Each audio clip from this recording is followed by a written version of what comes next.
మీదట శాపగ్రస్తమైనదేదియు దానిలో ఉండదు. దేవుని యొక్కయు గొర్రెపిల్ల యొక్కయు సింహాసనము దానిలో ఉండును. ఆయన దాసులు ఆయనను సేవించుచు ఆయన ముఖ దర్శనము చేయుదురు.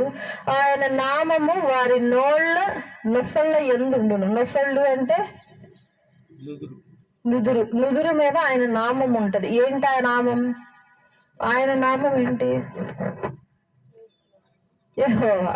అదే నొసళ్ళ మీద ఉంటది.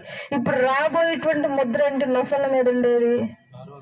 666వ ముద్ర. నొసళ్ళ మీద వేసుకోవచ్చు, చేతుల మీద వేసుకోవచ్చు, ఎక్కడైనా వేసుకోవచ్చు. కానీ నొసళ్ళ మీద 666 ముద్ర వేసుకోబోతున్నారని ప్రకటన గ్రంథమే తెలియజేస్తుంది.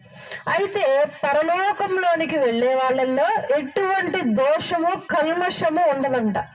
అందుకే క్రీస్తు ప్రభువారు చాలా ప్యూరిఫై చేస్తున్నాడు.